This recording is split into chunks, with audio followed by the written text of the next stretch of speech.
Yeah. Look out your window. Knicks fans is on your block. Y'all know the Knicks run the city.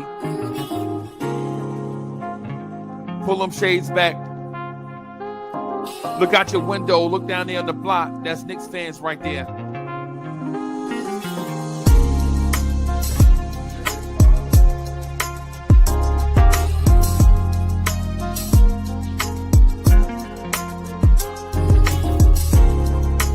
It's about that time. It's about that time of the week where you get ready for your work week with the man that is so smooth. He does not require a chaser.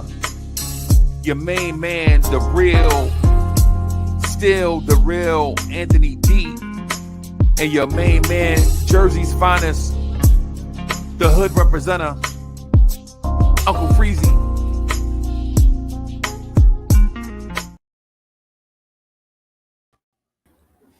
Yo, party people in the place to be. What's good? It's your number one chief, Rock Knicks University, main man, Uncle Freezie. I'm joined by the man that's so smooth. He does not require a chaser. Still, the real Anthony D is in the building. Salute, kind sir. How are you? Good morning. Good morning. Good morning. Good morning.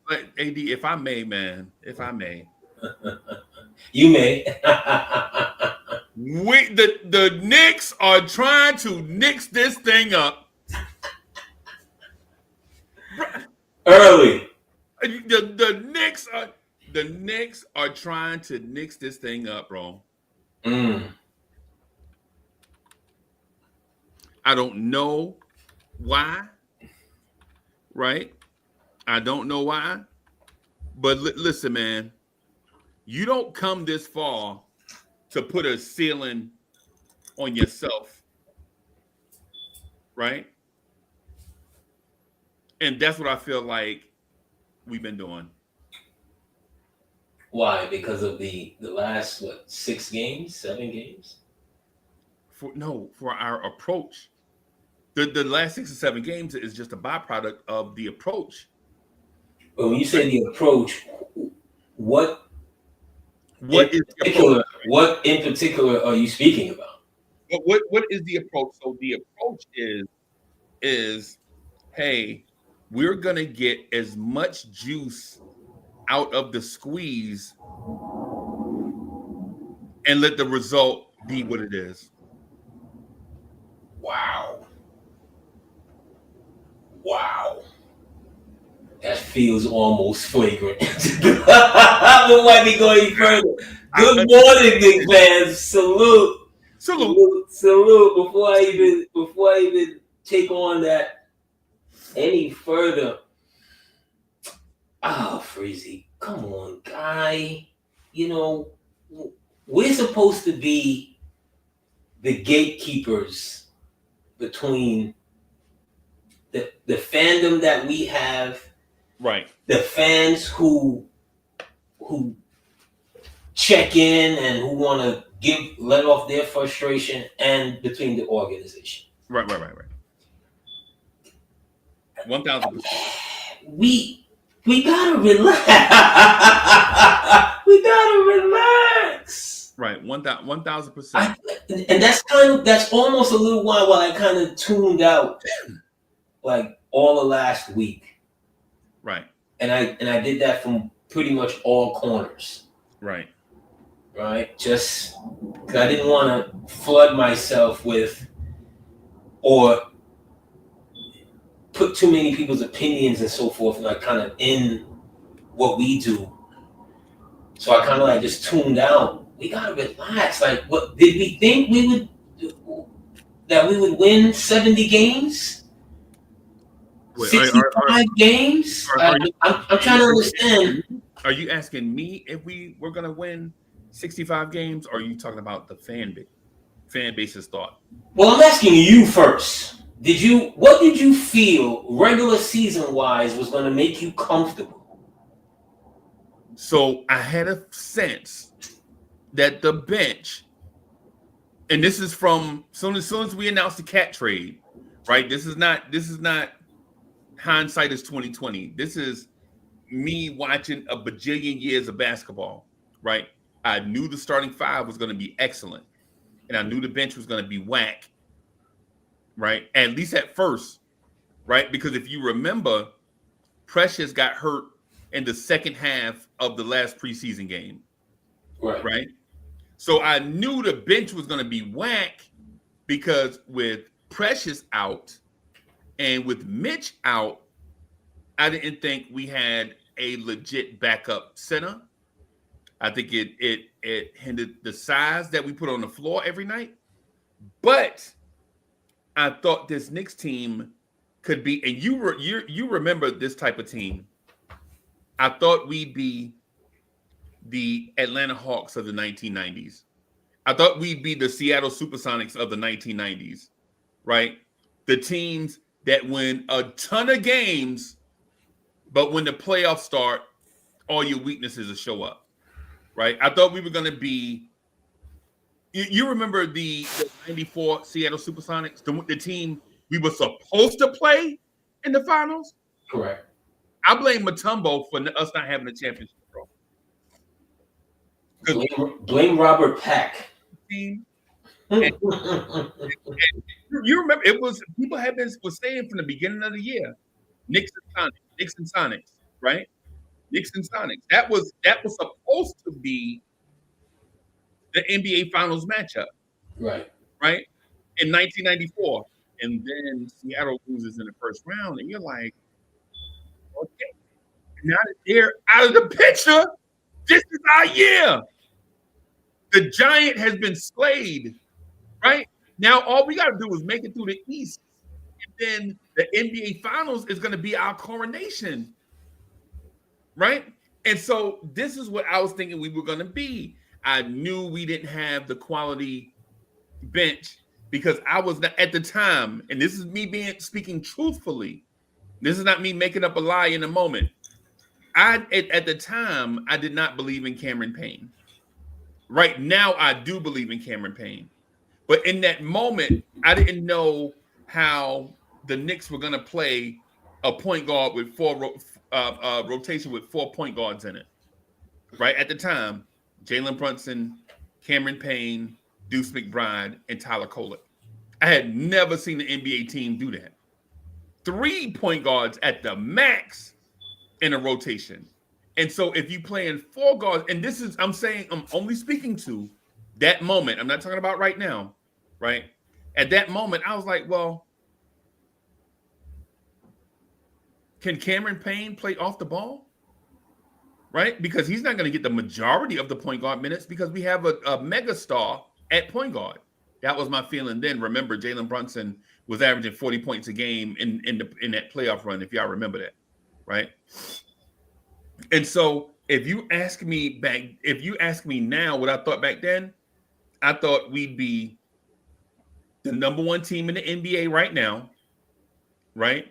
I thought we'd be so how many games did we play? We played 43 games. Something like that. I thought easily we'd be 33-10.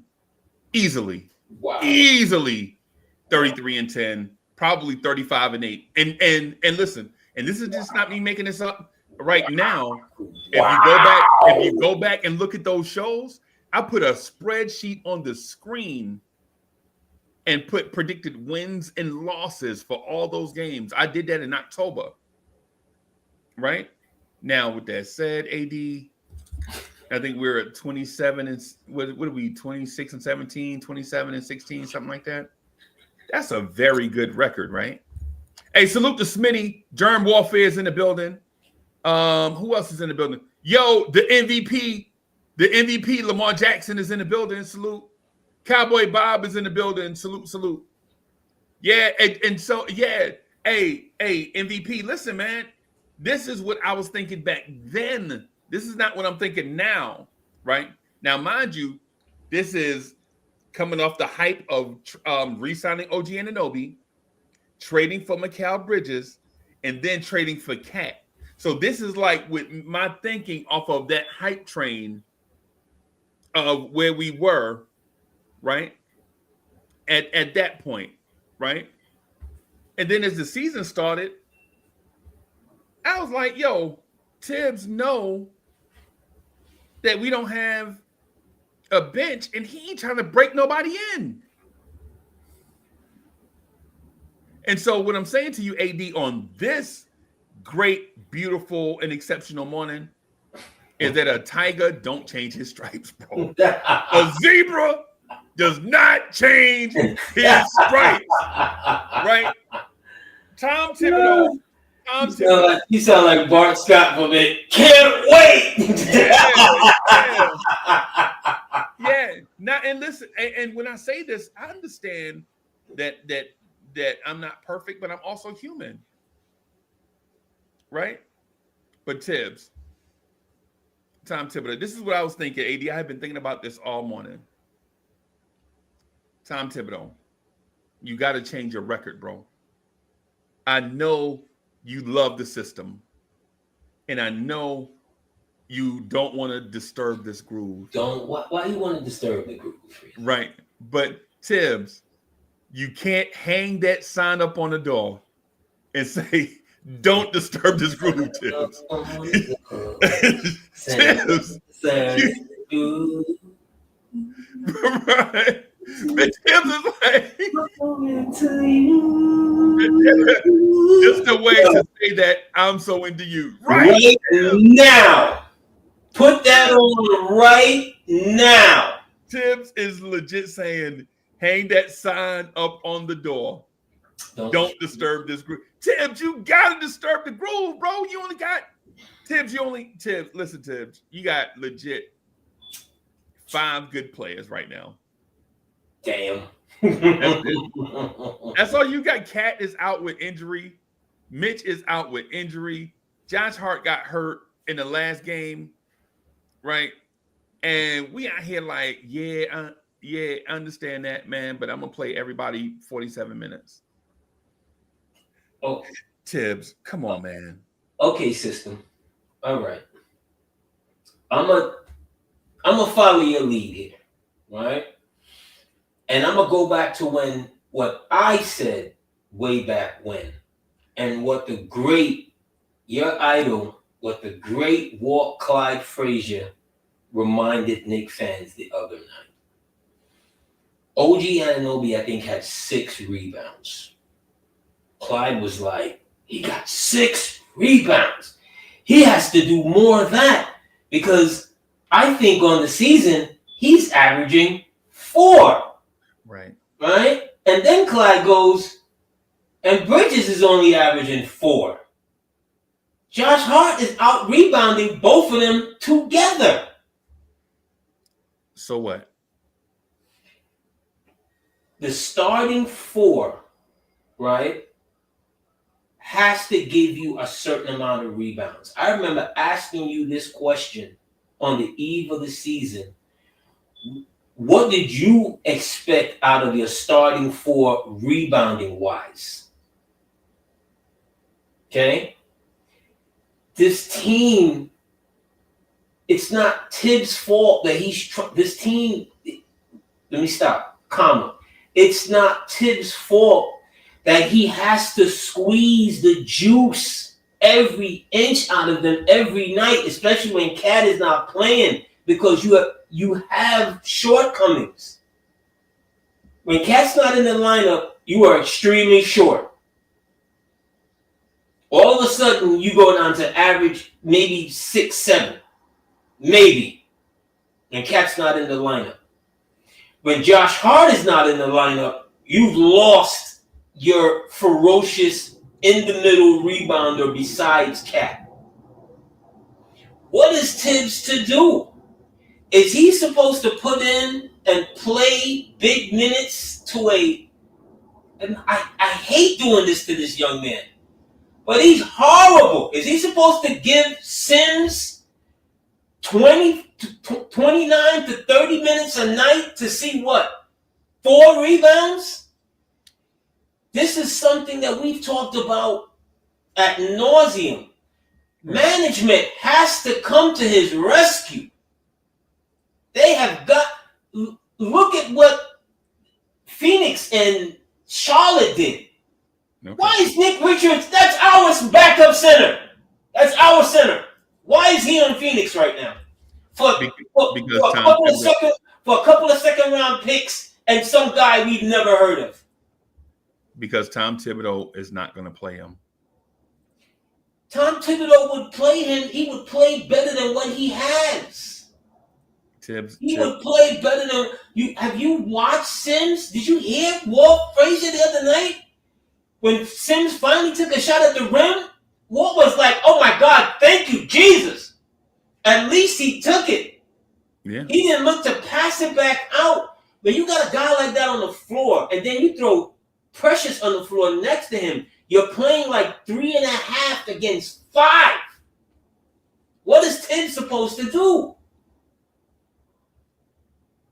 When you're going for a championship, Freezie, you can't get to the doorway and look in and then like, this is a party that I don't like. I don't want to go. No! Management has to help him replenish the inventory. I'm sorry. So that's why some of these nights where he's squeezing guys, and I know I saw something that came out, the top 10 minutes played, the Knicks have three of them or something like that. Like, so what? Yeah, nah. The Knicks have 8 of the top 10 lineups played in the NBA. 8 of them. And whatever combination you have, the Knicks have 8 of them. Right? The Knicks have 8 of the top 10 lineups and minutes played in the NBA. 8 of the top 10. And then AD, we wonder why the Knicks don't have legs to go get rebounds. Those guys came into the season. Those guys came into the look at their rebounding history. OG, I don't think OG's ever averaged 5. Maybe 5 once. He have averaged 5 rebounds a game. You've put him as your starting 4, Freezie. You didn't get him here for that. You got him here to be your defensive guy, a part of your offensive system where he's going to be on the wing, at the top of the key. He was going to help spread the floor. All of a sudden now, you got him going up, and I've said this several times, you got him going up against real 4s. You can't have 2 players in your starting lineup and they both don't equal 9 rebounds per game. Oh, AD, here's the thing though. Who helped create the missed shot? The player that shot the ball. OG Anunoby creates the missed shot.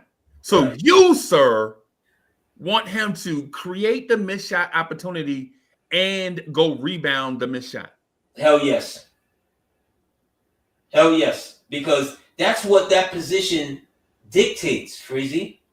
Your 4, traditionally, Freezie, your 4 is supposed to get a certain amount of rebounds. You want him to be the pass rush and get interceptions.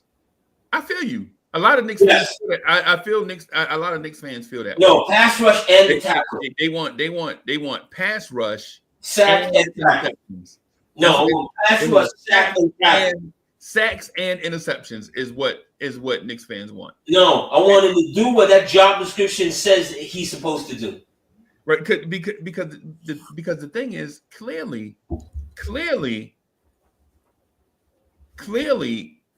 OG Anunoby has been a wing player his entire career. He creates the missed shots and rebounding opportunities probably go to another player. Here's the thing, AD. We're asking guys to do, right? We're asking guys to do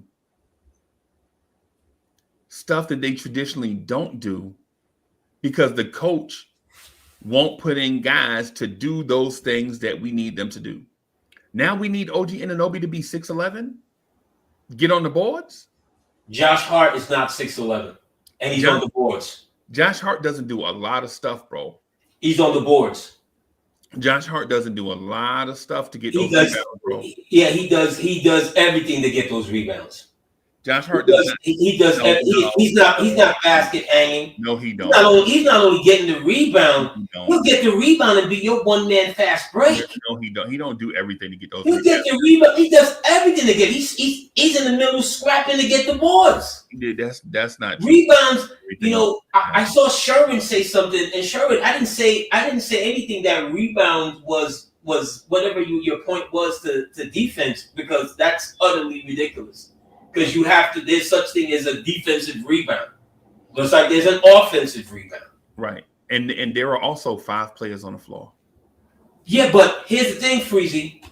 If you tell me that the Knicks' strategy coming into the season was we're gonna gang rebound, okay? We're gonna gang rebound every possession. First of all, it off balances your defense. Okay. Right? That's 1. Okay? 2, that was not the strategy, Freezie. That was not the strategy. When we got Cat, we knew Cat was a good rebounder, but we didn't know that he was ferocious. Nah, we absolutely knew he was a ferocious rebounder, bro. Not to this level. He's leading the league in rebounds. Yes, we did. I don't think he led the league in rebounds in Minnesota. I could be wrong. I think you're wrong in this one, bro. The thing is with Karl Anthony Towns, you can't just look at the box score and say this is who he is. You have to look at what Karl Anthony Towns played with in Minnesota, and then look at what he's playing with in New York. Right? Look at his rebound rate and not his rebound total. Right? His rebound percentage has always been excellent. His rebound percentage has always been excellent, bro. So when Cat's not in the game, Freezie, right? Okay. Who's supposed to step up? Cat missed the last 2 games, right? Who's supposed to step up?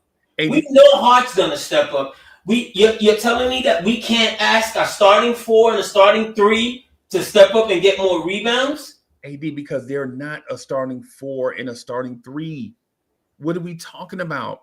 Mikal Bridges is our point of attack defender on offense. How are you going to ask that man to defend Tyrese Maxey, and then when the shot go up, go get the rebound over Joel Embiid? How ridiculous does that sound, dog? So the guys on the floor are not supposed to fill in for a guy who's not there. What is Tibs then to do? But that's not what. See, that's what I'm saying. What is Tibs then to do? We're talking about like 6 different things at once.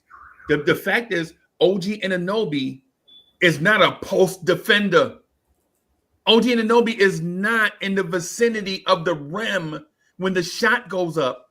OG Anunoby is the guy creating the missed shot.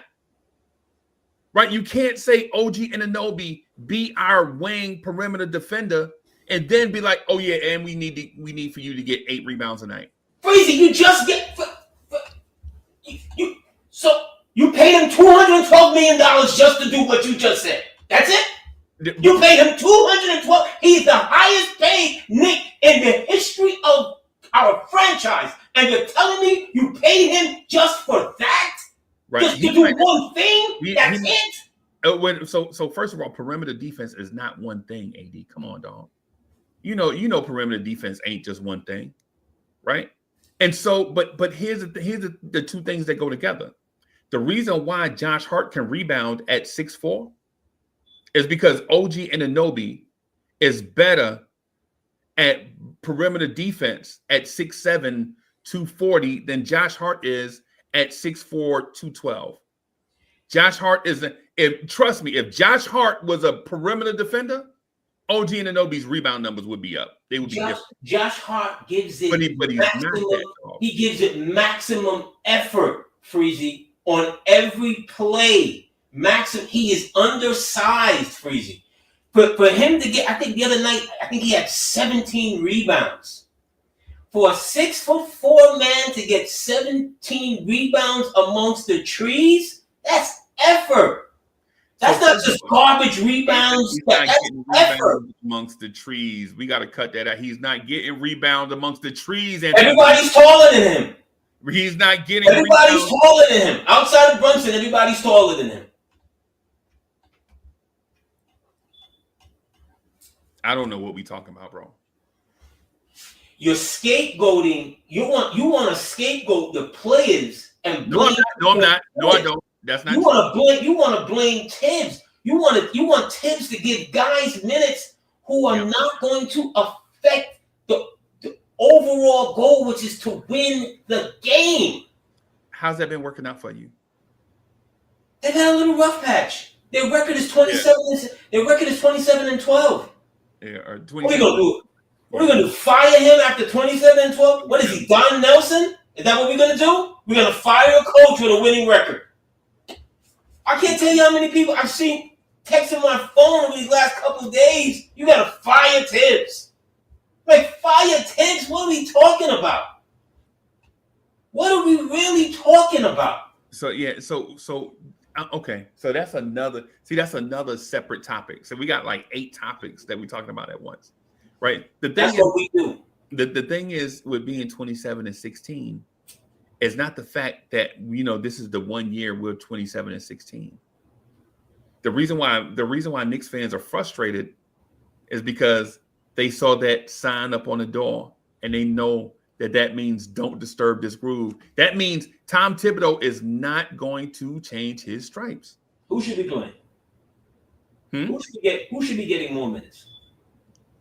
Oh, that's another conversation. Okay. But now we're there. Who should be playing? Okay, so now we're at another. So if we're talking about the big man rotation with 2 of your bigs out, right? Because you were only going to play Precious and Sims, right? Precious and Sims were going to get situational minutes, right?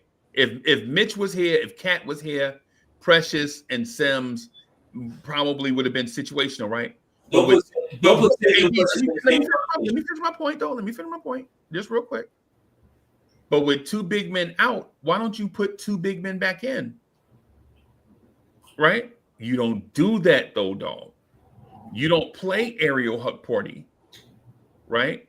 You don't make the move, right? You don't add, you don't give your rookie valuable minutes just to go in and rebound and block shots, right? You put him in garbage time. Now you have Jericho Sims. And chat, the other night, Jericho Sims was on pace for a double-double. Right, Jericho Sims was gobbling up everything in the first half. Right, Jericho Sims was on pace for a double-double. Do you know when Jericho Sims was on pace for that double-double, Tom Thibodeau took him out the game and played Precious the rest of the way? Tom Thibodeau legit took out the hot hand and had Precious the rest of the way. And how did Precious do?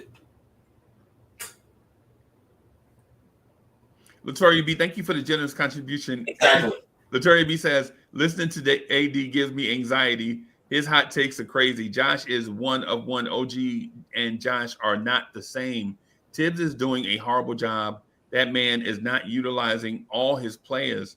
You can't win with dead legs. Play everybody. Latoria B, I absolutely agree. Maybe it's a box thing. Play everybody because everybody deserves to play. This is kumbaya, my lord. Yes, let them all in. Her point is in an 82-game marathon. You can't just wear out your top 5 players. And here's a point. Here's a point, Latoria B. Here's a point, right? Karl Anthony Towns broke his thumb on a layup attempt on the backboard, right? Do you know that Tom Thibodeau in that same game played that man with a broken hand 43 minutes? Did Tom Thibodeau with a broken hand, that man played 43 Tom Thibodeau knew his hand was broken in the throes of the game. And he still because he's also Dr. Tom. He's also Dr. Tom Thibodeau. Yeah. Yep. You got to know that stuff if you're the coach. Ignorance is not an excuse when you're the head coach of an NBA team, right? Ignorance is not an excuse. I heard that ignorance was bliss. Right. You can't bliss anymore. Bro, yeah, that's what I'm saying. And AD, that man had a broken hand. You can't say you didn't know that man was hurt when that man was shaking that hand waving to the bench the entire game. The entire game, right? Did we hear that Carl wanted out of the game? Did we hear that Carl said, "Hey, coach," and he turned his back on Carl and was like, "Nah, you got to play"? AD, this is the same thing he did to Mitch. When Mitch legit Jesus. had the ankle injury, Mitch went in the back and came back out, right? Tibs looked at Mitch and was like, "Go get in the game." Mitch went in the game and we didn't see him again for 3 months. And we defending Tibs. You are, I don't know why you do this. I don't know why you, but you did tell me before the show that you were going to do some hot takes and we were going to get into it because I know what it is. You missed me. We wasn't here last week. Absolutely. That's the main reason. It felt like we haven't been around for a month. This was my inroad, right? This is my inroad to put a rock in AD's shoe. You had a good birthday. You feeling all, you know what I'm saying? You feeling all happy. My frisky 50s, man. Frisky 50s, man. You feeling it frisky. I done started my vegan journey again at midnight. I started my vegan journey, man. You looking good. You looking like what? You trying to get back into the ring? Is that Shannon Briggs. Again? We going back to Shannon? Look at these wrists, Shannon Briggs. Look at these wrists, Shannon Briggs. Look at these wrists, champ. These wrists is strong, champ. You think you can take them? Right now, you think you can take them? Oh, not right now. I got to get in shape, but yeah. 2 months. Yeah, probably about 8-10 months. Yeah. All right, so we're gonna revisit this Shannon Briggs. Probably about 8 to 10 months, man. You gotta get your legs right. You gotta build your legs. Get the legs right. All right. Get the road work, bro. There's a lot of road work you gotta do, AD. We talking about like 3 years of road work just to get. I was watching. I'm gonna do it in 8 months. I was watching because remember I was telling you I was watching, Ali, like a day or so apart, and I was watching a lot of his stuff over the weekend and so forth, and the training, the absolute isolation that you have to put yourself into as a boxer to be that successful. Like I remember I used to watch Hagler, and Hagler used to call the place he used to call it jail. Yeah. He had no communication with his family, no nothing, no sex, no nothing, just straight for however long he was going to prepare for the fight. He was going to just isolate himself and put himself in a situation where he was just going to be the meanest mother effer that was going to show up in that ring that day. And, we've talked about boxing on this show so many times. I so respect the art, the craft, like the real. When I see fighters today that don't have what they made in the ring, it's a travesty. And they don't have any of it. The majority of them, they don't have any of it. It's an absolute travesty. But not to veer off, we're in Knicks country. Let's get back. We're in middle. AD, listen, I absolutely value your basketball opinion on this, right? No, you don't. But it sounds like when people used to defend Hubie Brown, right? Like Hubie don't have talent. That's what Bernard King shoots at. Nah, bro, you got a Hubie. Come on, dog. Hubie, come on, dog. These old school coaches have a certain sense of. They have a certain sense of if it's not done my way, it's not going to be done. Period. But that's not. You see, Freezie, what you're doing, you're being disingenuous, especially to younger fans that don't remember those times. We've talked about ad nauseum. After Bernard King, who do you have? Okay. Like, what do you want the coach to do? You see what I'm saying? Like, I'm one of the biggest mistakes that Hubie ever did in his coaching career as the Knicks against Detroit. Old Joe Louis Arena. Yep. The last play of the game before, he's drawing up a play for somebody other than Bernard King. Right. Yeah. There's nobody worth discussing on the team versus your all NBA guy. And Bernard had to turn to him and say to him, "Hubie, do you mind if I take the last shot?" Bro, why not? Why not? You already took 37 of them. You damn right. And he's supposed to do it. So what do you want the coach to do? AD, but that's not. So the Hubie Brown point that you make right there is excellent. I agree with you. Right? What are you doing right there in that moment? You got to relax. Remember who got you there, right? See, but in this case, we're not talking about who got us here. We're talking about the system and how Tibs keep hanging that sign up on the door saying, "Don't disturb this groove," right? This is what I'm saying. Tom Thibodeau has a rotation set where these guys are going to play 38, 39 minutes a night. Right? He's going to play the dude 30. And here's the thing. Or here's my thing with it. Mikal Bridges is an excellent wing defender. OG Anunoby is an excellent wing defender. Right? But since Tibs uses Mikal Bridges as the ball handling defender, and OG Anunoby has to take, because Bridges takes Brunson role on defense, right? And OG takes Bridges role on defense. And Josh Hart, Jalen Brunson, and Karl Anthony Towns played the back level defense around the rim in the corners, right? The thing with that is if you know OG and Mikal Bridges are going to be at the top of the key, right? And the shot goes up, your rebounders are Josh Hart, Cat, and Jalen Brunson. How can you blame or point a finger at Bridges and OG when they're 25 feet away from the rim? If Josh Hart at 6'4", 215 was a point of attack defender, we would not be having this conversation. Josh Hart is not a defender.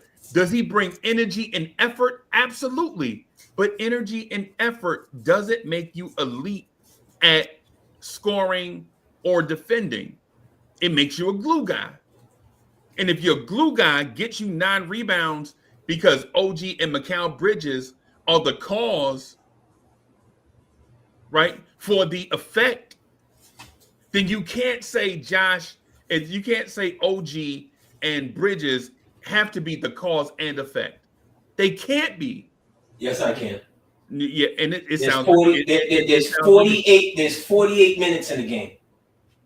Bro, it's 48 minutes in the game. And when you're watching, I've seen OG and Bridges have guys come over their back and take the rebound from them.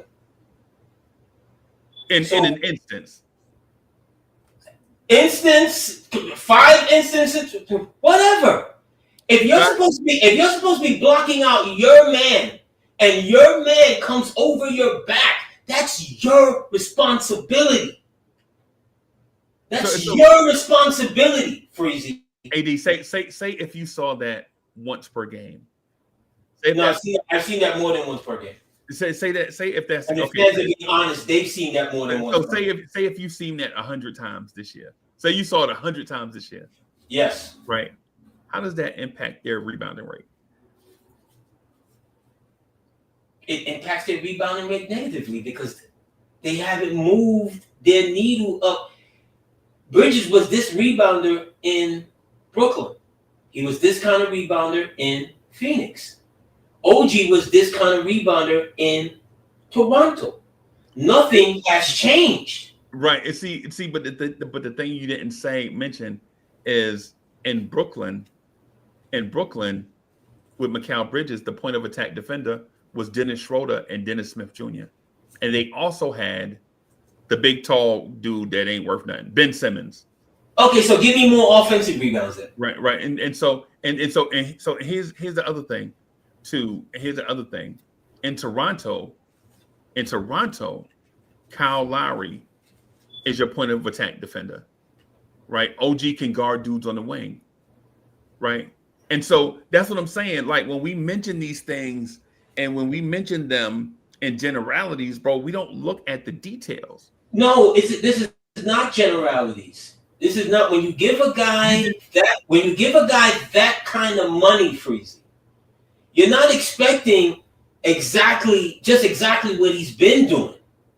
That's not good enough. That's not good enough to get you a championship. Let's just be clear. Exactly what you've been doing just because you had the team over the barrel and they had to give you the money, and I'm not killing OG. But what I'm saying is they've got him in a position where they didn't have him over the barrel. He's valuable. But he had them over a barrel. They traded their two best pieces for him. Why did they trade for him though? Because he was valuable. Well, what? Of course, I'm not saying he's not valuable. I'm not saying that. What I'm saying is, in the role they have him in overall, trying to be the starting four, the 35 to 40 minutes a night, he is the starting four. They don't run. They don't. Bro, he's not a four. They run three wings. This is the conversation we have every Sunday. Well, they should not be running. Okay, then let's just say I agree with you. The reason why I agree with you. They should not be running three wings. The reason why you can play Josh Hart is because you have two other interchangeable wings. No. Hold on. Let me help you out. The reason why you have to play Josh Hart in that starting role because you have two interchangeable wings, right? That have deficiencies when it comes to physicality. No, when it comes to physicality. If one guy is out rebounding two guys, okay, he's not getting these rebounds by just chance. That means he's cherry picking. Oh my God! Oh my Lord! You have not seen. Don't forgive this man on this Sunday. You have not seen. You are saying this as if you've seen Josh Hart go up against Jokic and grab 7 balls. Yes. Come on, AD. Come on. Yes. Don't do that. Yes. Don't do that. If you're gonna go in particular, he's more than carrying his weight. That's just my point. These other two, when it comes to that area, they're not carrying their weight, especially when Cat is not there. Like, what do let's play along. Let's play along with it. Let's play along with this game then, right? If Josh Hart is physical, and when teams pull Cat away from the rim, why are we giving up layups at the rim? Josh Hart is there. You said he was physical. He's not a shot blocker. You can be physical. Okay. All right. Okay. He does exactly what Joker does when somebody drives to the lane. Right? Now Josh Hart is physical, pound for pound, double rebounds and everybody. But yes. Within that same body can't block shots at the rim. Okay. No, because he's only 6'4". He's not a shot blocker. Right. Cat is 7 feet tall and he's not a shot blocker. Right. But you said Josh Hart is physical and those two wings are not. You said that, right? They're not. Yes, I did. So why is Josh Hart not blocking shots defending the rim? He's not a shot blocker. Cat away from the rim. He's not a shot blocker. Right. Yep. I feel you. The Knicks had a big. The Knicks had a big skinny big that could block shots. That was not a shot block. His name is skipping me right now. Just a couple of years ago, but he could block shots, but he wasn't physical. Those are two separate things. Absolutely. Yeah, I agree. Josh Hart is your heartstring. Bill Cartwright couldn't block a shot when he's a Knickerbocker to save his life. Right. But he was physical sometimes. Right. So Josh Hart is more physical than OG Anunoby and Mikal Bridges. That's not even a question. Because legit, Josh Hart is going up against Andre Drummond, grabbing rebounds over Andre, or not even them, just against Jarrett Allen and Evan Mobley types. He's going up against every big because they've slotted him into that position. So every big that team that matched up against the Knicks that night, Josh Hart is going up against them. Josh Hart is going up against bigs now. Every big. Every night. He's been doing this. This is no surprise. Okay. This is no surprise, Freezie. I'm ashamed of you right now. I think your frisky 50s is starting to take over you. I don't know what I'm looking at. You have officially disturbed this groove. Right. Yep.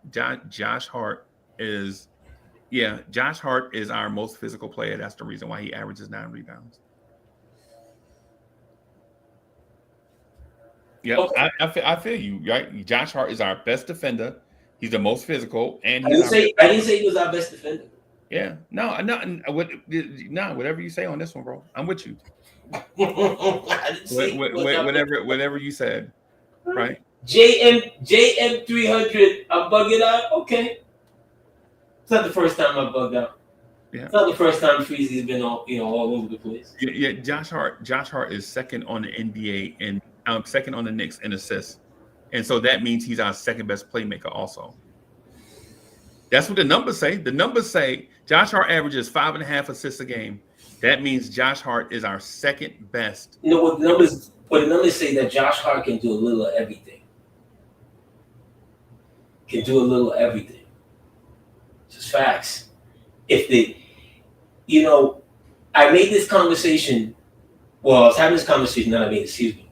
I was having this conversation with someone yesterday, and the two guys came up: Josh Hart, OG Anunoby, right? As far as them being free agents going into last year, if just a dream scenario to play along with me. I said Josh Hart was a free agent last year with OG Anunoby. The Knicks would be forced to let Josh Hart go. Because there's no way they were going to pay him the same amount of money they were paying OG Anunoby. OG gets that money because this is what today's thoughts are with the 3 and D wing. They look at it as if it's so important that you can't do without it. But the two players, side to side, which was the point of the conversation that was happening yesterday, who's a better player? I said, I'm taking Josh Hart over OG Anunoby every fucking day of the week. He gives you a little of everything. If he was a free agent last year, just like how Hartenstein had to walk, he would have to walk because the Knicks weren't going to pay him the same amount of money they paid OG Anunoby. Josh Hart gives you a little of everything. Every night. Just does. Okay. Josh Hart is the GOAT. Yes. Like Ewing is the GOAT? Yes. Yep. Josh Hart is the GOAT, bro. Like Ewing is the GOAT? Yes. Yep. We gotta shift the blame for the recent struggles where the blame needs to be. At no point in time, I remember you a couple of weeks saying that you thought the Knicks management gave Tibs all that he needed to win a championship. Absolutely. I absolutely agree. How? Where? You said yourself, they can't block shots. They have a problem defending. I didn't say they can't block shots. But no, they can't. They're not a good shot blocking team currently constituted. No, they're not. But the thing about shot blocking is you can block a shot anywhere. You don't have to just block shots at the rim. Okay, let me rephrase my point.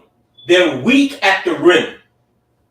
Yeah, the conversation it morphs into 1,000 different things all the time.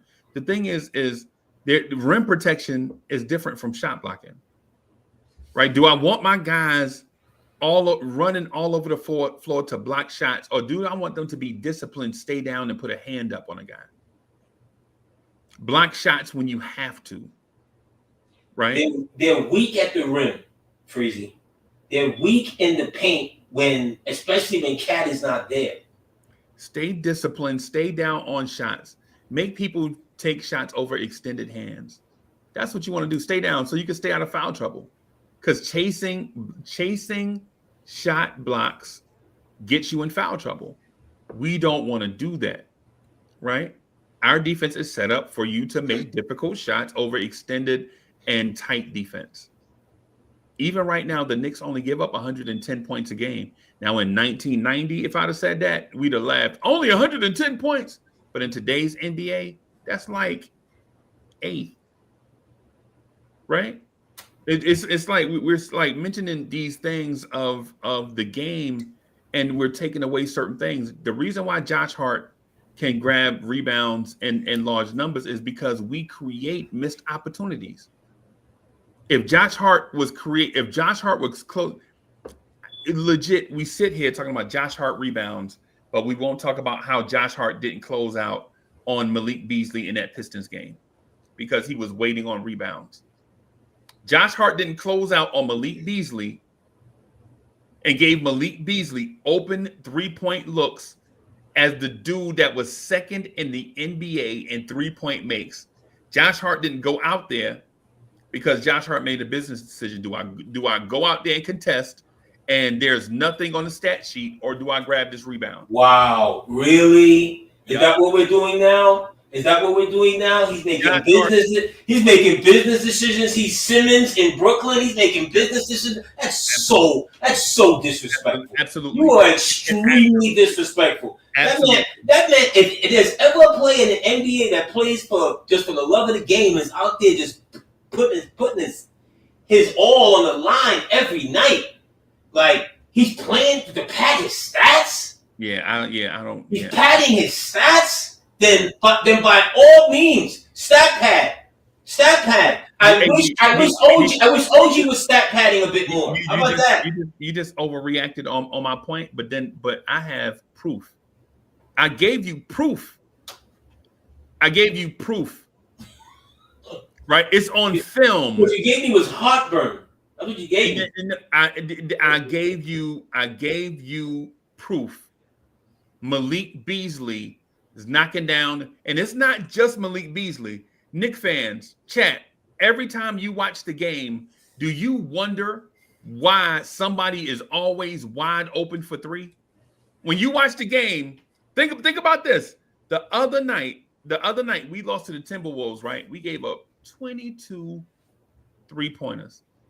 And you can't blame Cat like AD want to do. You can't blame Cat. You know why? Because Cat wasn't there. So now instead of blaming Josh Hart, we're like, OG Anunoby and Mikal Bridges. How many threes did Reed hit the other night? Who? Reed. Who's Reed?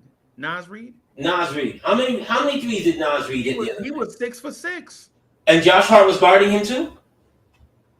Yes. Josh Hart was guarding everybody on the perimeter. No. He's guarding everybody on the perimeter. Because that's the nonsense. That's the nonsense you are spitting right now. You blaming him for what's the name? Are you blaming him for Nas Reed hitting six threes, all of them like 27 feet far? AD put his foot in his mouth just now. Y'all saw that, right?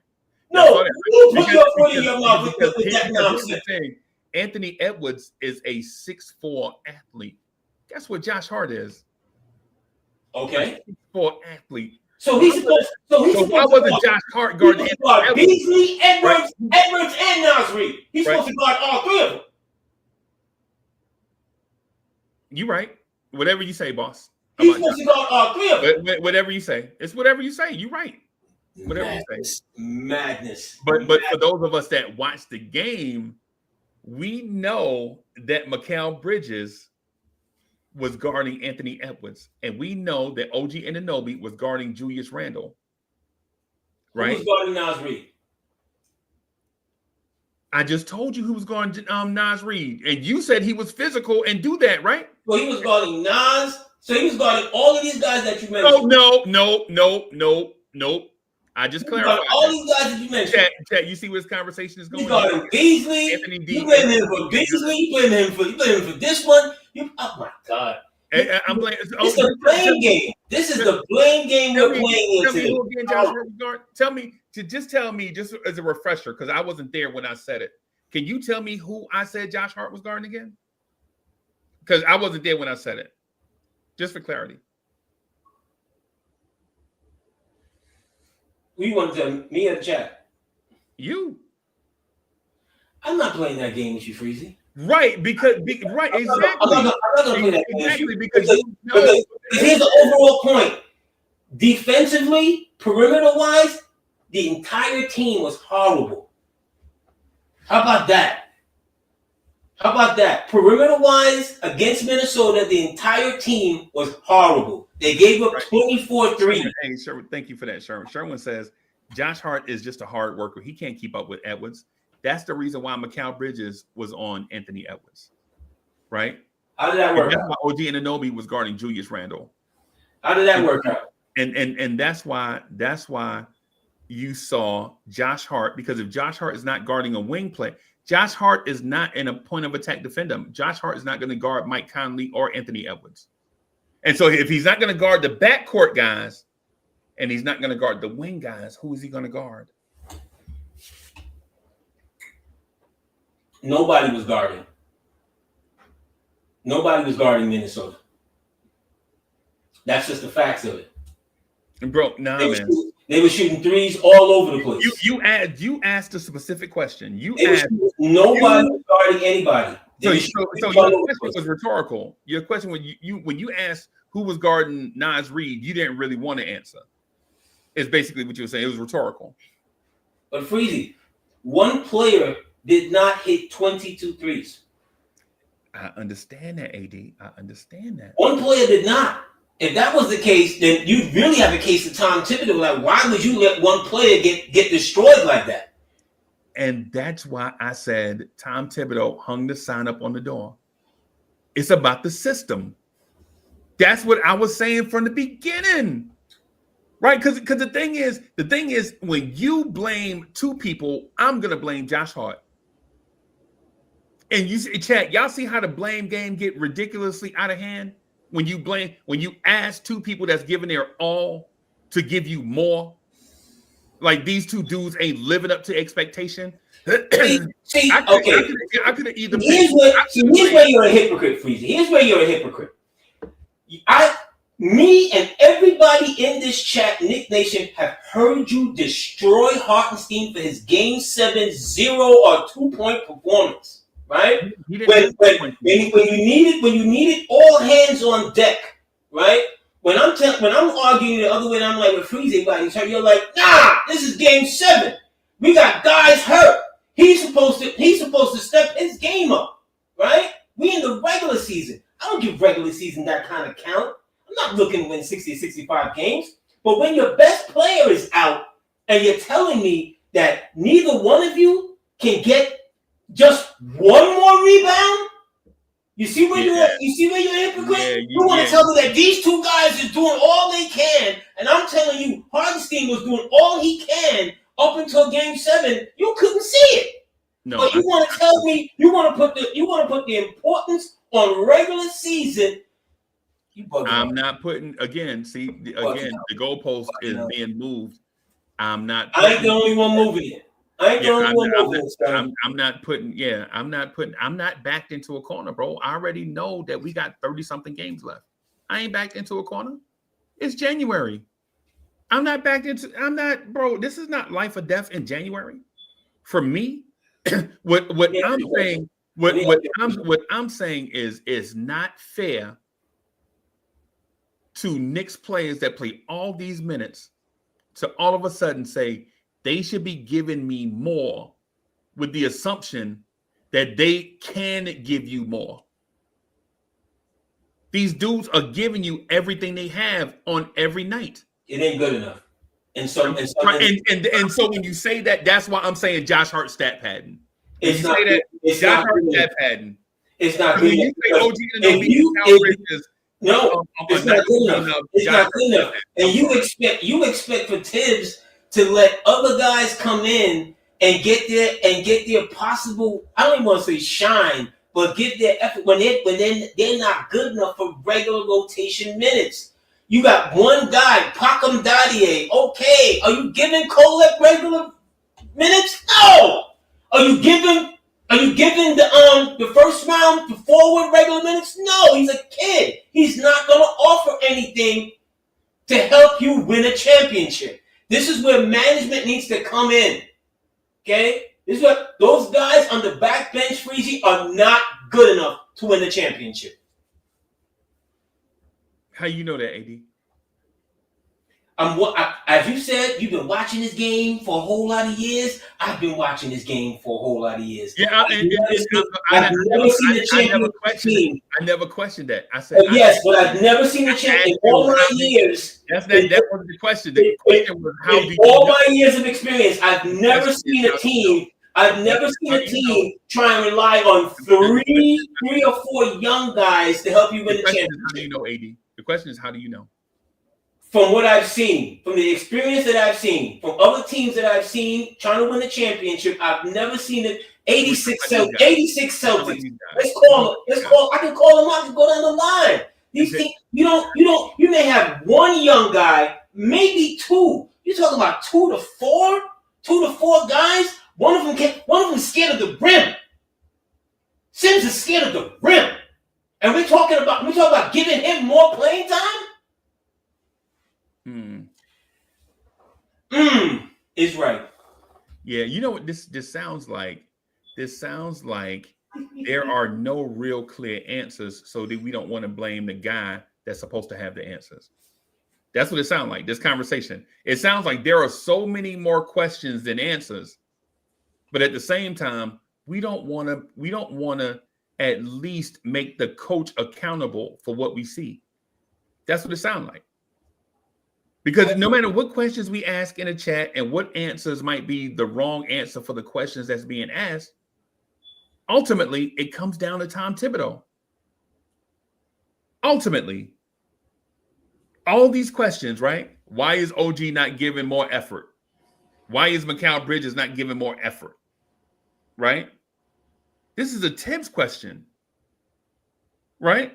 To me, the answer is simple. You're not playing enough guys. Period. Right? And the guys that are not playing don't get a chance to develop and get real NBA minutes under their belt. What you do in the G League is not what you do in the NBA. The G League is its own entity for a reason. You're in the G League because you're not good enough to be a rotational NBA player yet. That's what the G League is for. This is not 2 years ago, Freezie. The stakes are higher. This is not 2 years ago. You're playing for when you go out, Freezie, okay? Over the last 18 to 20 months, when you go out and make the trades that they have made, they didn't make those trades for 2 years down the road, Freezie. They didn't make those trades to match them up with some of the young guys that, for one reason or another, they drafted or wasn't included in a trade. Are you saying these trades were important? Freezie, the last 2 years have been the most important trades that this franchise has made over the last 35, 40 years. See, this is why they didn't make those trades to pair them up with the likes of a Kolick, with the likes of a Pacom Dadier. Bro, and come on now. This is why this conversation is blurry. Because on one hand, you're saying that the front office didn't do enough. And then just now, you said you don't do all these trades for whatever reason that you just mentioned. And so I'm asking you to be definitive. Which one is it? Did they not do enough? Or did they go all in? They have not gone all in. So they did not do enough. No, they have not. In my opinion, no. They're still short. Right. Because we've seen the product. We've seen 43 games of the product. And if I ask you this question, are they better than Boston right now? Can they beat Boston if it's all on the line right now? Are they better than Boston? Are you asking me right now with the current roster, or if everybody with the current I'm just clarifying. If everybody's healthy, are you asking me if everybody's healthy, or you're talking about today's roster? Today's roster. Today, everybody that's available. No, we don't beat nobody. This team ain't beating nobody in the playoffs. Okay. Not with Cat out, with Mitch out, with questions around Landry Shamet and what he's going to provide. Not with Deuce being a wave player. Like, Deuce is great when we're great, and then Deuce is missing when we're missing. You know what I'm saying? There's some fine tuning that we have to do. Okay, so the organization hasn't done enough. That's my stance. But what I was asking you about was what you said. You said the organization didn't do enough, but then you also said that they went all in. Those moves are all in moves, Freezie. You traded 5 first-round picks for Mikal Bridges. You traded your top 2 young talent for OG Anunoby. You traded a Nick in just one season. Ragu is like a Nick icon. And on top of that, you traded a man that was... It happens. Like Xavier McDaniels. It happens, bro. Yes. and you traded a man that won two-time All NBA, which is you're one of the top 15 players in the game. If that doesn't spell all in, I don't know what does. But here's the thing, Freezie. That's an all-in track, but you don't have all of the horses to get you to the finish line. You don't. If you're depending on, okay, beginning of the season, we heard that Mitch wasn't going to come back until he was ready. Then we heard that the earliest that Mitch would come back would be January. You know what we're hearing now? We're hearing February. We're hearing March. Yeah. March. Tibs said last week he wasn't even running yet. Yep. He wasn't even sprinting yet. Yep, he wasn't. So if he's not even sprinting, Freezie, what does that say to management? You want to depend on he's going to come back in March? And you don't know what you're going to get in March. You don't know what you're going to get? When somebody who's always been injured every year of his pro career, does that not say that management needs to make, come on now. Mitch has got to play his way back. It's and I understand where you're going with it. In fairness to Mitchell Robinson, who I love, right? In fairness to Mitch, who I love, we don't know what we're going to get because, you know, we kind of see this cycle thing with Mitch, right? Right. And so Sherwin says he heard Mitch will be back in 2 weeks. That's the opposite of what I've been hearing. And chat, this is, I'm not plugged in like a lot of other Knicks content things just because I don't want to be held to this is a Knicks fans channel, basically, where what you say is important to me and the conversation. And so I don't plug in directly to the Knicks just because, you know, when you plug in with the Knicks, you and somewhat have to say what they want you to say, basically, just to be plain, right? Right. I like the freedom of being here with y'all and the conversation of it. I like going to the games and being amongst the crowd and hanging out with people and all that stuff. You know, right. That's why we lose every time you show up. Yeah, that's why we broke that streak. We broke that streak though a few years ago. But you know what? Like 1 in 39. Oh my God. The Knicks are 7 and 138 with Uncle Freezie. No, I get it. But to AD's point, I do understand where you come from. But this is why the conversation is delicate and passionate at the same time, because you make all these moves to make yourself a contender. And then when you propel yourself in the contention conversation, you realize that there are more steps to this thing. Like being a contender doesn't make you a champion, right? And so if we want to go from being a contender to a champion, we probably have to make more moves. Right. So that part, I was trying to get AD to clarify that, but he wouldn't because he was mad because I was criticizing Tibs. Right. The thing is where we are right now at 27 and 16 is contention. But I'm asking you, the Knicks fan, are you satisfied with being a contender?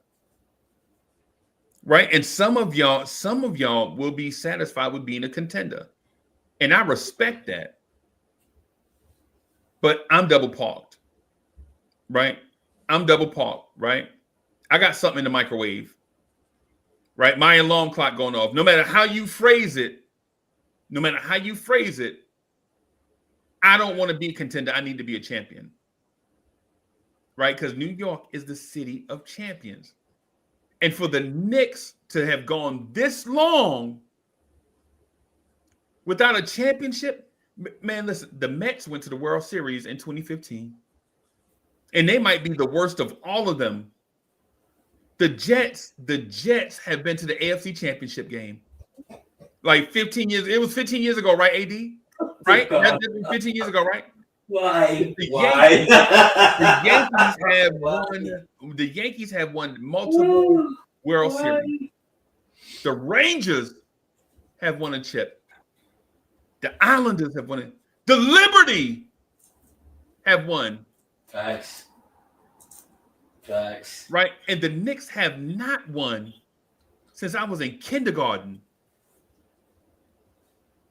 The Knicks have not won a chip since I was in kindergarten. So when y'all said when AD says, "Hey man, we're 27 and 16." So no disrespect to AD and his stance, but in my mind, 27 and 16 don't mean nothing. Because we've gone through 10 generations of roster turnovers and still have not gotten it right. And to say, hey, we're just going to do the same thing those other 10 generations did and hope for a different result. Right? That right there has me in the mindset where I can't deal with, I just can't, I'm not ready for that conversation. Right? We're talking about the Jets going to the AFC Championship game. God. Right? We're talking about the Jets going to the AFC Championship game. Why? We're talking about the Giants winning the Super Bowl. We're talking about the Rangers being the Devils winning the Stanley Cup, the Liberty winning. And then when it comes to our beloved Knicks, we're like, yeah, we just want to compete, man. Maybe if we get there with the Celtics, man, we just have a shot. Do you really feel like if the front offices get the perfect roster, that Tom Thibodeau, who has never done it, is going to do it with the perfect roster?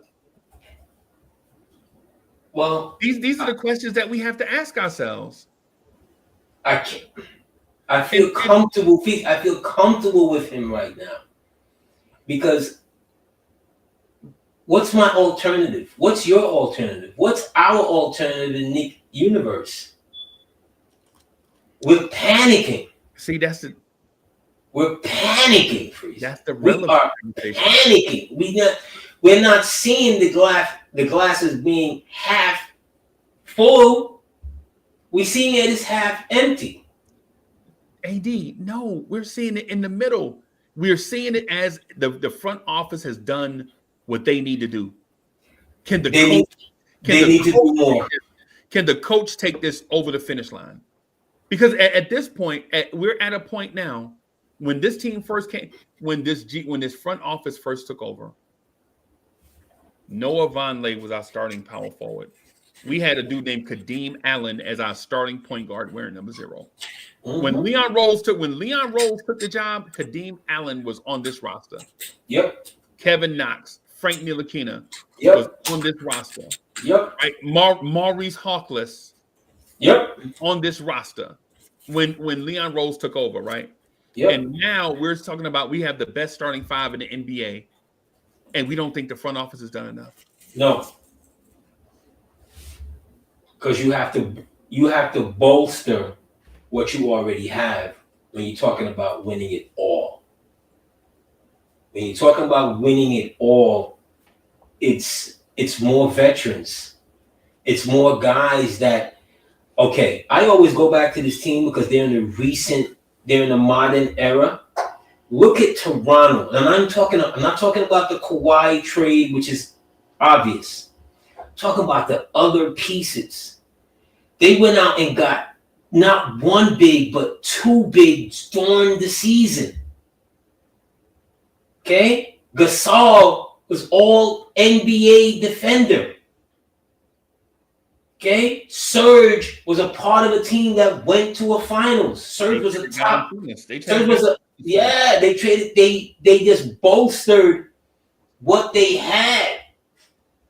Plus with Kawhi and what we already know. So all I'm saying is, again, for the Knicks to, when it comes to the trading deadline, I'm hoping they don't wait to the umpteenth moment that they're able to pull something off that makes sense for a team that's trying to win it, that's trying to win the championship.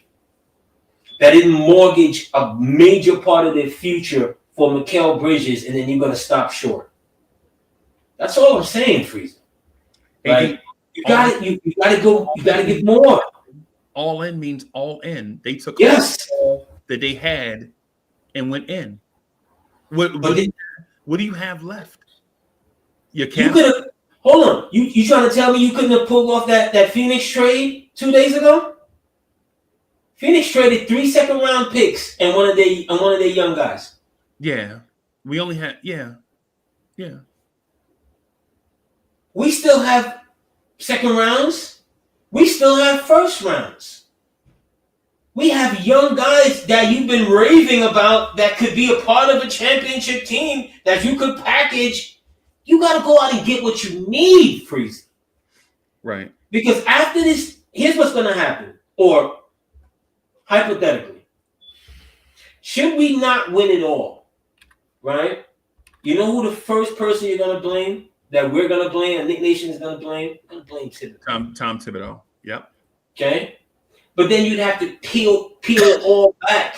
Just this season. Not the previous seasons, just this past season, as to what happened. It kind of like a plane wreck. They don't just say whether it was a pilot's fault or whatever. They go back and build back all the pieces and find the black box and this, that, and it takes 2 years and they reconfigure the flight and this, that, and the third. That's what we would have to do in that situation. But somewhere in the bottom of that, it's going to be the Knicks management as the black box. Did you give him enough to win it all? And as of today, no. As for his career, no. That's fair. That's fair.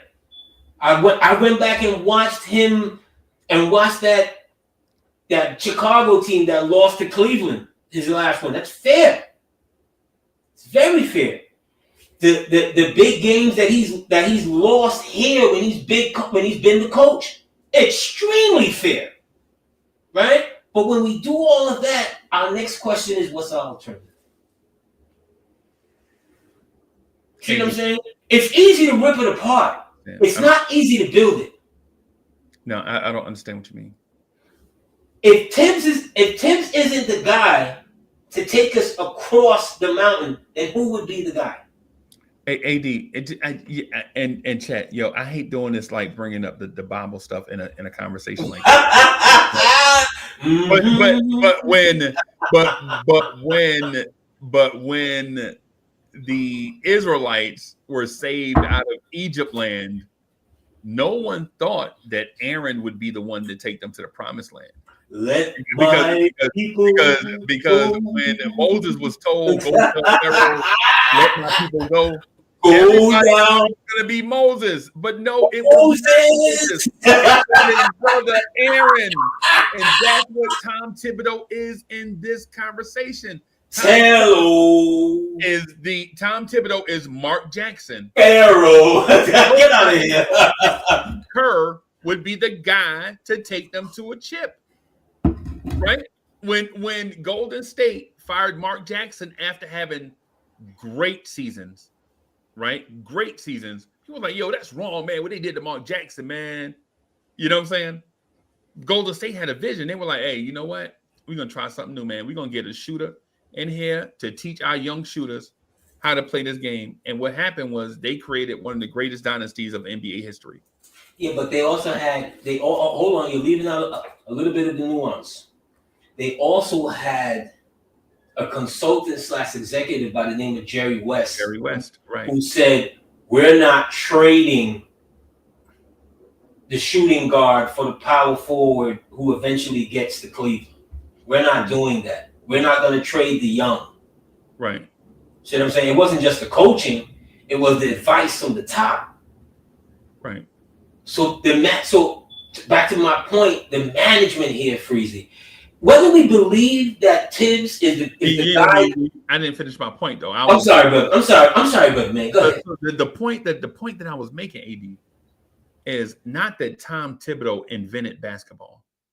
Tom Thibodeau or any NBA coach, all 30 of them, they are not the top. They are not the top 30 intellects of basketball. There are thousands of people that know basketball at an elite level. What separates the NBA job from those thousands of people is how you manage your roster, right? How you manage personalities. How do you manage situations?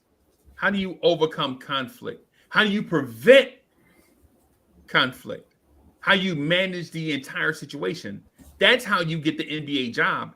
The guys that are in those head coaching jobs can't see and know everything.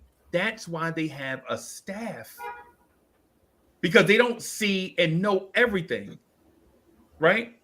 But the thing that Tibbs has that other coaches seem to kind of work around is Tibbs has a blind spot that he cannot overcome, right? And this is not a new blind spot, right? This has been his blind spot. This is Jeff Van Gundy's blind spot, right? That he inherited from Van Gundy, right? The same thing here is the same thing you saw before. Like, you've been seeing this iteration of stuff for over 30 years. That's why people bring up Tom Thibodeau's age and not his experience, because you've been seeing it for so. Thank you. That's why you've been seeing this thing for so long that you're frustrated with it. You're like, this old school type such and such. It's not because of Tom Thibodeau's age, because you can be 67 and be modern, right? But when you're 67 and you're old school, people bring up your age. Thank you. There's nothing. There's Freezie. Here's the thing, and I'm looking to the chat while I'm listening to you as well. So excuse me for. Hey, this is a fruit smoothie, bro. It got kale in it.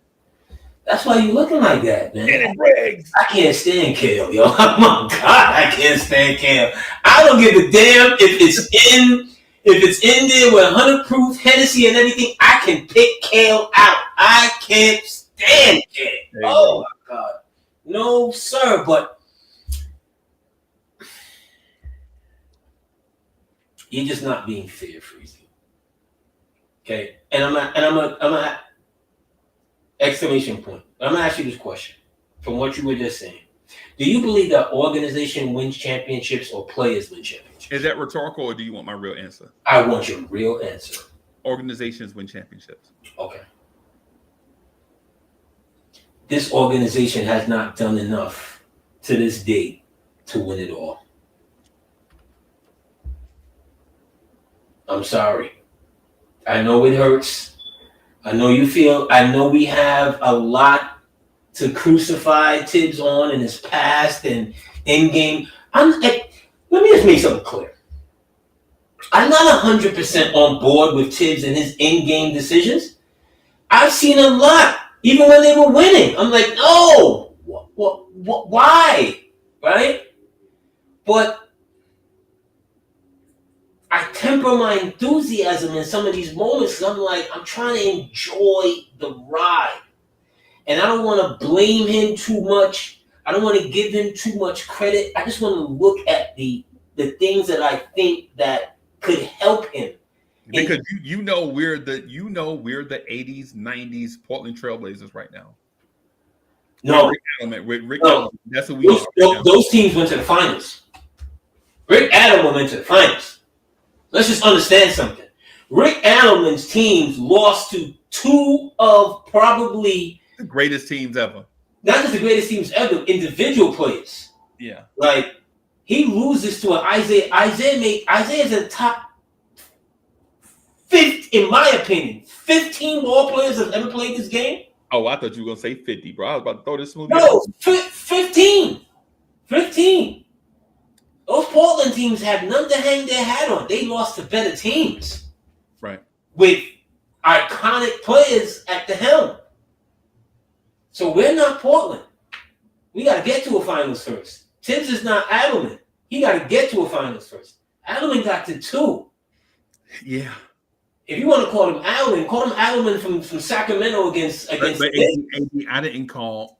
I don't know if I said it right. I didn't mean to call Tibbs Adelman. I want to call this version of the Knicks those Trailblazers teams.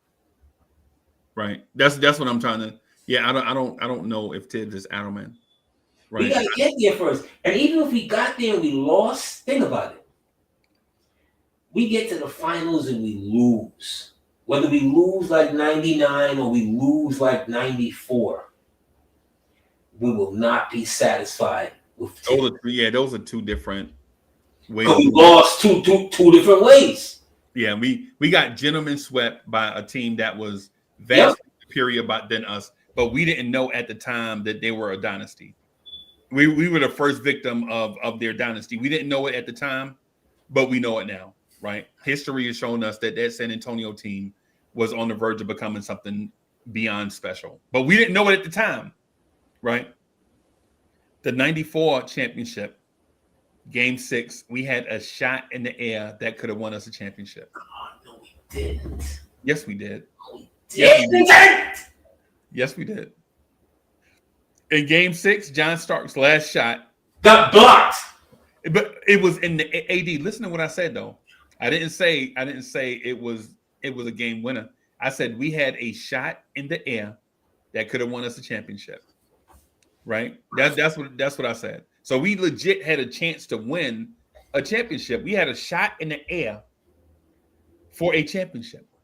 In 99, we won that one game, bro, but we knew the writing was on the wall, bro. You should have won 2. Should have won at least 2. Okay. But we should have went back to San Antonio 2-2. Right, and we'd have lost. We'd have lost because we were like Indiana last year. We were short man. Yeah. See, and when we look at Van Gundy, and this is somebody that's gotten minimum airplay on here. We don't look at him like, you know what? Maybe he could have did something better. Maybe he could have did this. We chalk it up to Ewing is hurt. LJ is hurt. Ewing was washed. LJ was hurt. LJ was washed too, but we didn't know it. Yeah, but Ewing is hurt.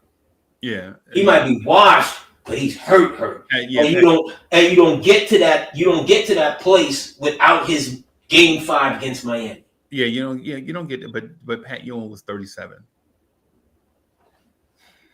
So, okay. Yeah. And I think Pat's the GOAT.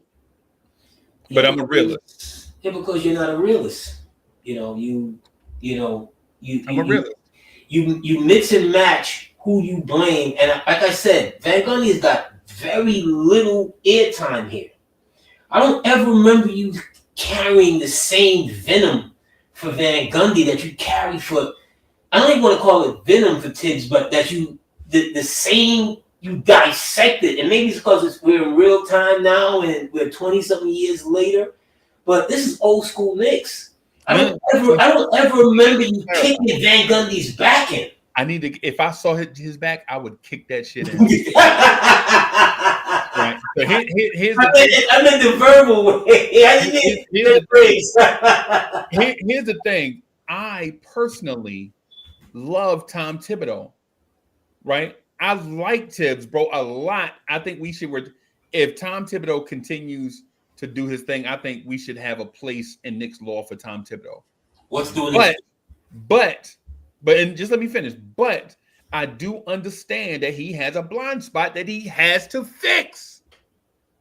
Right? That's realism. Now, Jeff Van Gundy, I truly dislike on a personal level.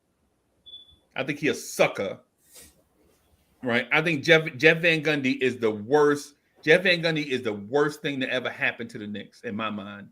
Listen, he actually thought they was going to rehire him. That he had a chance to rehire. Jeff Van Gundy legit can save a carton full of puppies, right? And I would still feel the same because Jeff Van Gundy, as somebody that grew up in the New York tri-state area, Jeff Van Gundy is the two things that I have been taught since a youth to despise, right? That is the one, he is the dude that criticized from a distance, right? And you heard him criticize Tibs on numerous occasions, right? And 2, he a quitter. You a quitter that criticized from a distance, bro. And there's nothing that human being can do for me, bro. There's nothing, Jeff. Jeff Van Gundy can't give me a heart transplant, bro. He I'll just go to the upper room, bro. I'll just be up in the upper room mad as hell. Because Jeff Van Gundy he critiqued from a distance, criticized from a distance, right? And then he a quitter. And he didn't just quit on us, bro. He quit twice. Right? This is not a thing New York made me mad. Bro, he quit in Houston too. Well, I think Houston kind of wanted him out anyway. Jeff Van Gundy. But with the Knicks, it was just Jeff. He can't do nothing for me. When I heard multiple times that he was a candidate to come back, I'm like, nah, he wasn't. Nah, you got to be crazy. I think Goldman just did it just to toy with him. Bro, he was never coming back, bro. Like, you got to be crazy. Why would you want to come back?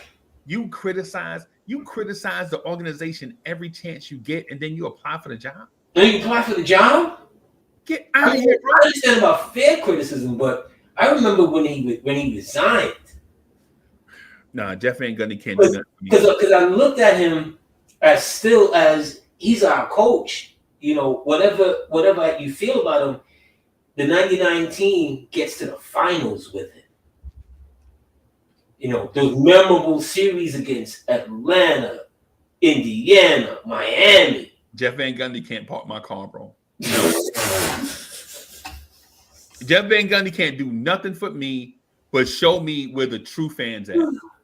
That's all. Jeff Van Gundy can't do nothing for me except show me where the real Knicks fans are at, and I'll go and I'll rock with them. Okay. Just point, Jeff, because you're not one of them. You got to show me where they at. You ain't one of us. Not like us. He's not like us, bro. And the reason why I have respect in my heart for Tibs is because even though he may be doing it wrong, he is doing it passionately, and there's a difference. Tom Thibodeau may be doing it in a way that we don't like, but he's doing it with all his heart, right? And Jeff Van Gundy is a quitter. Hey, hold on. Let me answer this question. AP, salute. What do you feel about Pat Riley? It's the same thing. I don't carry on. A lot of us Knicks fans, we still hold him near and dear, right? And Pat wanted to be here. Well, it's a business decision. Yeah, Pat wanted to be here. Yeah, but if the business didn't work out in his favor, he didn't want to be here. Pat wanted to be here, and he argued and argued. Yeah, I believe that. But again, the business wasn't his. Because I remember Checkits talking about it after he. Remember something? Riley didn't just resign; he resigned by fax. And so that's the story. That does anybody remember a fax machine anymore?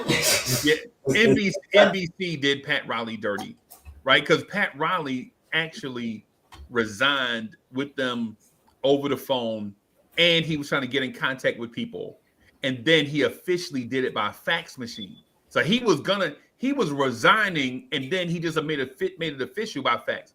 NBC said, "Nah, man, he just left and faxed it in because it was a juicy story." Yeah, it was juicy. It was, and it hurt.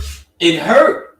Yeah, that was messed up, bro. But 30 years later, you know, I still respect him because I remember what we were, kind of like with Tibs. I remember what we were before Tibs. I remember what we were before Riley. Yep.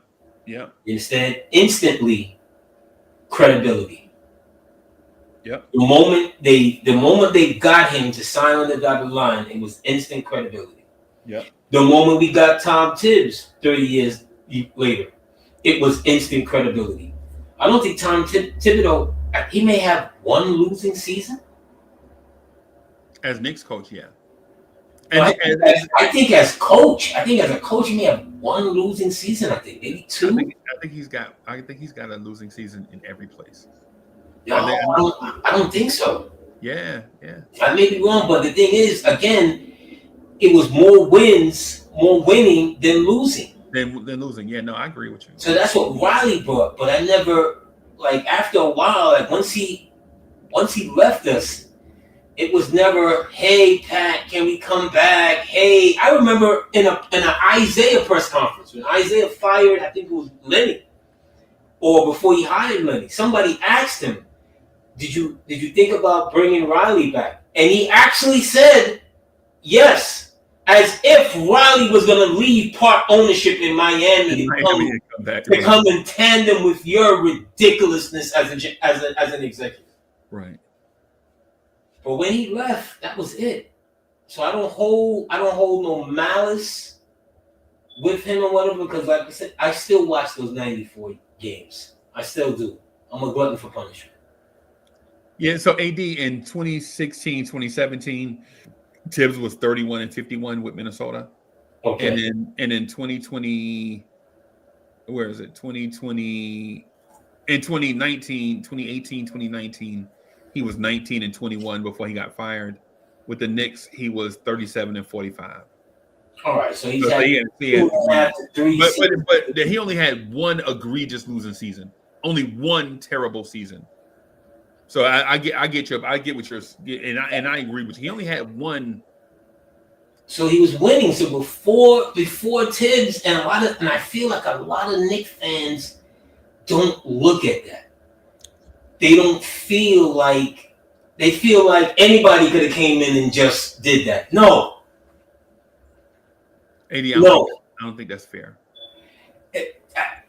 Can I tell you why? We forget Fizdale. AD, but let me tell you why I don't think it's fair. Right?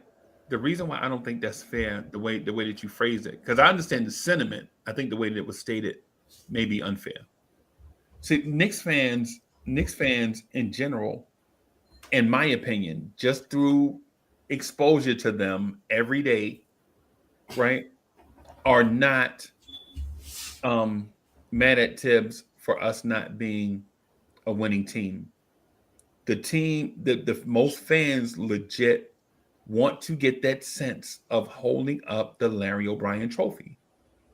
And any impediment to that is like putting a rock in their shoe. Knicks fans want to win a championship, bro. Sometimes, Freezie, as much as you said you believe organization win championships, I've always believed organization win championships. But sometimes, Freezie, during that journey, you got to get things to break right for you, right? Because I'm a Yankee fan. You're a Met fan. Shame on you, right? The Yankees only one set of pinstripes in New York, bro. If you're not wearing Dutch blue, then something's wrong with you. But the Yankees hired Joe Torre, a former Mets coach. Yeah. Joe Torre had a pathetic win-loss record. The back page, I think, was with the Mets, he had a terrible. No, he was a terrible coach. Even St. Louis, I think, in Atlanta, he didn't have a good record. They were all teams in transition. Yeah. Okay, but his win-loss record was bad, right? And he was a very good baseball player in his time. When the Yankees hired him, the back pages said "Clueless Joe." Yeah, and AD, you know what the thing about Joe Torre is? The thing about Joe Torre at that time was he was a bridge manager, right? So he managed the Mets in the early 80s, got fired, right? We hired Davey Johnson, and guess what happens? Mets take off, right? He was a manager in St. Louis. They fire him and hire Whitey Herzog. And guess what happened with St. Louis? They take off, right? And so that's why they call him Clueless Joe, not because he was a bumbling idiot, right? It's not because he didn't know baseball, right? It's just because as a baseball player, as a great AD, and you understand this, when you're a very good athlete, you feel like you can step right to the coach's bench and just it'd be like Michael Jordan being the coach. Why did you just jump over 10 people and dunk it? Right? Everybody can't do that, Mike. Everybody can't do it. Right? It's the same thing with Magic Johnson. Remember Magic Johnson? Magic Johnson was like, why you throw a no-look pocket pass right there? Like 10 games. Everybody's gonna do it. It takes to manage men. It takes something, and to get to the very pinnacle, the very top of where you're trying to get to. Look at Boston's coach last year. Yeah. Right? He takes over a situation 2 years ago where Boston fires a young coach, a young, very good coach, Udoka, because of whatever internal situations they're having or whatever. That turned out to be nothing. Yeah. All right? Remember they were saying, Udoka's never going to coach again. He's blackballed out the league. He sit out a year, and then he's the hottest name in the coaching circle. Yeah. You want to look at Houston right now? Yeah. Okay? You think if Houston fire Udoka right now, Udoka doesn't have 30 teams outside of the Knicks lined up for his, outside of the Knicks in Boston, lined up for his services? Right. See what I'm saying? Sometimes it's just the mix, the recipe for the meal. And the chef is comfortable with all of that together. And I know it's hard, and we can't put all our faith, and I'm not telling Knicks fans to do that, put all their faith in Tom Thibodeau and believe blindly. But again, what's your alternative? AD, there are thousands of guys that can coach basketball, bro. Basketball is infinite. No one dude is going to know it all. That's what I said the first time you said it. It's not like you can't find a guy to be an X's and O's guy. The thing that you want is a culture setter, a personality manager, an X's and O's guy, a technician, a scheme guy. You have to find a person that knows how to do all that stuff, right? If you fire Tibs and you bring in a young guy and a great coaching staff, it's not like you're gonna lose anything, bro. Right? The different like for legit right now, if Tom Thibodeau was to slip on a banana peel and Dice Yoshimoto was to be the next coach of the Knicks, who I think that's the heir apparent, Dice Yoshimoto, right?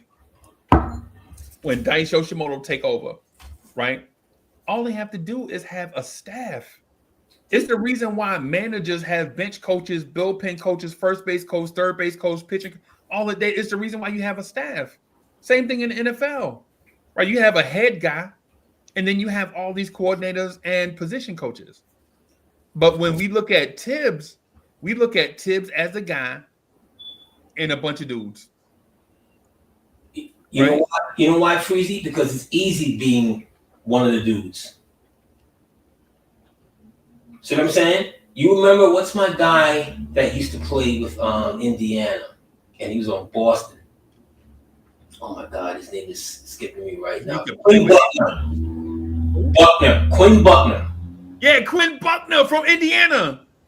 Remember Quinn Buckner? Absolutely, he was on a great Indiana team. Right? Yeah. Right? When Quinn Buckner got to the studio, you never heard anybody speak about basketball as eloquently as Quinn Buckner. Yep. Okay? Yep. The ins and outs and O's. He was on that fast track to be that next coach. Yeah. When Quinn Buckner got his coaching opportunity, it was horrible. And I'm not saying it was all his fault. Right? Yeah. In Dallas, when he got his opportunity, I heard him speak about it years later. He said he wished he had taken like an assistant coach's, position and so forth, whatever. Because when he was the big guy sitting in the chair, all of a sudden, you don't lose all your basketball knowledge, right. But to gather all of these guys on the same page, and you got a young guy who thinks he should be playing. And he's out dating the hottest model and whatever, and he's arriving late and whatever. A coach, when you were a player, you didn't realize that a coach got to deal with all this shit. Right. And then Jim Jackson is the next hottest Nike athlete.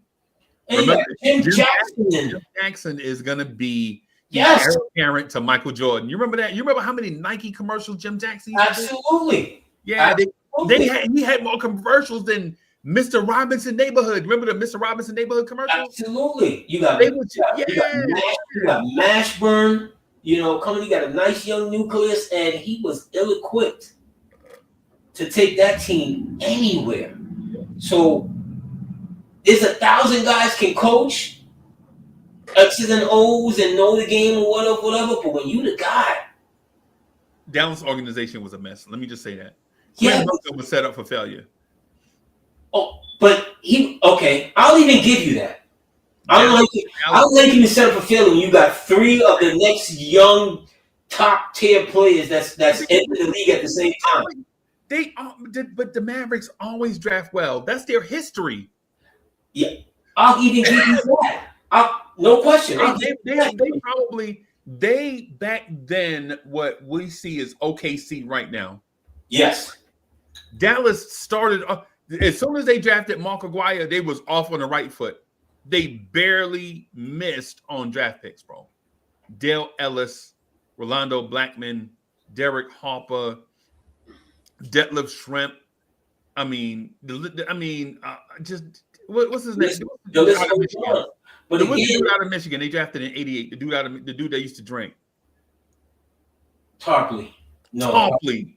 Remember Iowa? No, I think Tarpley went to Iowa. He went to Iowa? Yeah. Yeah, he might have went to Iowa. Yeah. He might have went to Iowa. Yeah.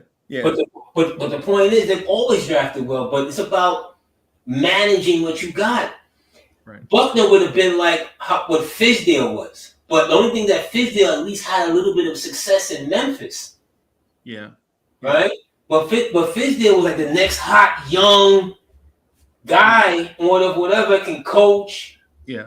In the videotape room and all of that, but when you're at the head of the table, it's a big difference. It's a big difference. It's not an accident that Tom Thibodeau has been regular season and has some playoff success. He's a good coach. But the thing, AD, with that, man, is I respect Tibs, right? I do. When we were hiring coaches, when y'all were killing me about the Knicks should get Kenny Atkinson, I was like, no, we need Tom Thibodeau. Right? I was like, yo, we need Tibbs and Tibbs needs us. Right? I was mad at Atkinson. Atkinson's a good coach. I understand that now. What I'm saying, I'm talking about then. I'm talking about in retrospect. Right? At that moment, I was thinking, no, I don't care if he turn D'Lo into a superstar or I'm sorry, an all-star. Right? I don't care about that. I don't care about Karis LeVert becoming a stud NBA player. I care about culture. I got tired. The reason why I said Tibbs need to be here is because if you remember the bottle flip challenge, remember we were playing Cleveland? Oh God! And the Cavs were doing the bottle flip challenge during a game against us, and we were down by 27, and there was nothing we could do about it. Or there was nothing we could do about it. Right? When I think I saw Amon Shumpert throw a lob to J.R. Smith. And instead of getting back on defense, they chest bumped in the guard. They chest bumped each other instead of getting back on defense. And we came back down and missed a shot, and they were laughing. I was like, yeah, we need Tibbs. You need a changer. Yeah. Is he the guy to take it over the hill? Oh, yeah. O'Head is right. O'Head, right. Yeah. Roy Marble. You remember him? Roy Marble. Bro. Went to Iowa. Right. Roy Marble was a hooper. Right. He reminded me of the dude that went to St. John's, the one we thought was going to be something. Who? Willie Glass? Huh? Who? Willie Glass? No. The dude from New York. Shelton Jones? No, the dude from New York. The dude from the Bronx. Oh, Jesus! I can see his face. We spoke about him before, and they was, oh my God! I see his face right now, bro. He was kind of a little undersized, but had a lot of touch. Yeah, touch on the rim. Oh my God, his name is skipping me right now. Yeah, check. Walter Berry. Walter Berry. Yeah. Walter Berry. But the Knicks didn't draft him. I thought we were just idiots. But anyway, Freezie, I gotta dip out, sir. Yeah, I gotta get another smoothie. Man, this is veggie. This vegan is crazy. Go ahead, I see you. I did the smoothie. I did the smoothie right, and I'm like, yo, what else you got? Put a piece of chicken. Stop it, yo! Oh my God, stop it, y'all. Anyway, let's get out of here. Anyway, all right, sir. Once again, we didn't know where this journey started, but we know where it ended. It ended with you, Knick fans. Again. Love you guys to death. Look for me and Freezie in the whirlwind. Garvey. Yeah. Look out your window. Knicks fans is on your block. Y'all know the Knicks run the city. Pull them shades back. Look out your window. Look down there on the block. That's Knicks fans right there.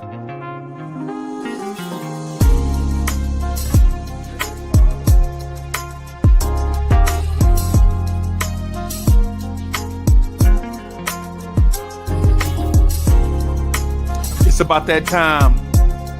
It's about that time of the week where you get ready for your work week with the man that is so smooth he does not require a chaser. Your main man, the real, still the real Anthony D. And your main man, Jersey's finest,